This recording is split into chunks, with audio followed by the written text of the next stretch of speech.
आने वाले कुछ दिनों या महीनों में हो सकता है कनाडा एक बहुत बड़ा झटका दे दे इंटरनेशनल स्टूडेंट्स को, जो पढ़ने जाने वाले हैं और जो करेंटली पढ़ रहे हैं उनको भी। हो सकता है आपको पोस्ट ग्रेजुएट वर्क परमिट ना मिले या उस पर कुछ कंडीशंस हों। तो मेन तो ये बात है कि जो आपका पोस्ट ग्रेजुएट वर्क परमिट है अब उसको लेबर शॉर्टेजेस के साथ जोड़ के देखा जा रहा है आईआरसीसी और ईएसडी की तरफ से। आईआरसीसी तो आपको पता है, ईएसडीसी है employment and social development Canada. अब हुआ क्या है कि बहुत सारे स्टूडेंट्स वहाँ पे ऐसे हैं जो वो जॉब्स नहीं कर पा रहे जिन्होंने उनमें ग्रेजुएशन करी है। क्यों? क्योंकि 8 लाख स्टूडेंट्स तो 2018 से लेके 2023 तक ऐसे थे जिन्होंने बिजनेस प्रोग्राम्स चूज करे, और लेबर शॉर्टेजेस थी दूसरी फील्ड्स में जैसे कि हेल्थ केयर सेक्टर हो गया।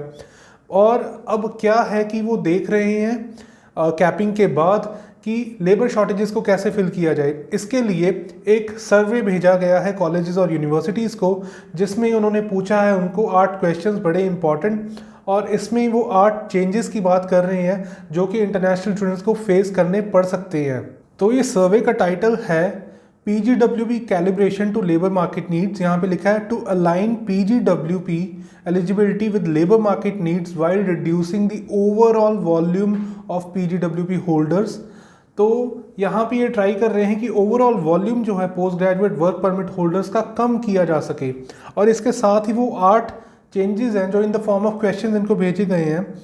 तो यहाँ पे है कि अगर ये जो पोस्ट ग्रेजुएट वर्क परमिट की एलिजिबिलिटी है सिर्फ ऑक्यूपेशन के हिसाब से है, और उसके हिसाब से जो प्रोग्राम ऑफ स्टडी उन्होंने चूज़ करा है, तो उनके हिसाब से कौन कौन से ऑक्यूपेशंस इसमें इंक्लूड होने चाहिए।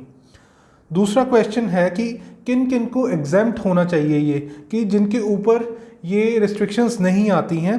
तो इसमें उन्होंने एग्जांपल्स दिए हैं फ्रैंकोफोन स्टूडेंट्स, जो स्टूडेंट्स फ्रेंच बोल सकते हैं, या फिर वो ग्रेजुएट डिग्री प्रोग्राम्स में आते हैं जो जैसे कि बैचलर्स या मास्टर्स में।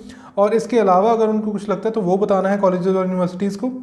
तो तीसरा है कि क्या कोई एलिजिबिलिटी क्राइटेरिया होना चाहिए इसके ऊपर, अपार्ट फ्रॉम कि ये जॉब शॉर्टेज लिस्ट में है, कि इसमें कुछ लैंग्वेज की मिनिमम रिक्वायरमेंट होनी चाहिए पोस्ट ग्रेजुएट वर्क परमिट के लिए, या फिर प्रोविंस से सपोर्ट, प्रोविंशियल सपोर्ट होना चाहिए।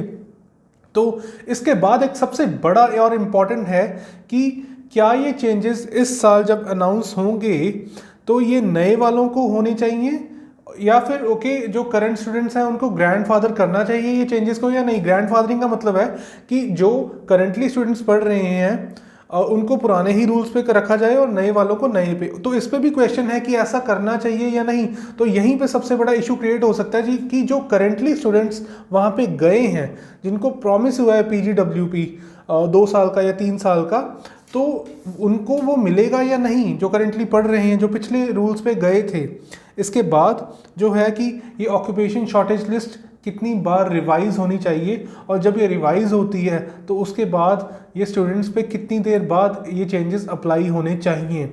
तो ये एक बहुत ही शॉकिंग अपडेट हो सकता है कनाडा इंटरनेशनल स्टूडेंट्स के लिए, ठीक है, और स्टडी अब्रॉड इंडस्ट्री के लिए भी। तो ऐसे ही चेंजेस के लिए आप बने रहिएगा। ये बाकी की जो क्वेश्चंस की लिस्ट है मैं यहाँ पे सोर्स के साथ पोस्ट कर दूंगा। Thank you. आप चैनल को सब्सक्राइब कर दीजिए, वीडियो को लाइक कर दीजिए और शेयर कर दीजिए उनके साथ जो कनाडा स्टडी वीज़ा पे जाने का सोच रहे हैं या किसी और कंट्री के भी, क्योंकि हमारे यहाँ पे सारी कंट्रीज़ के ऑप्शंस आपको अवेलेबल हैं।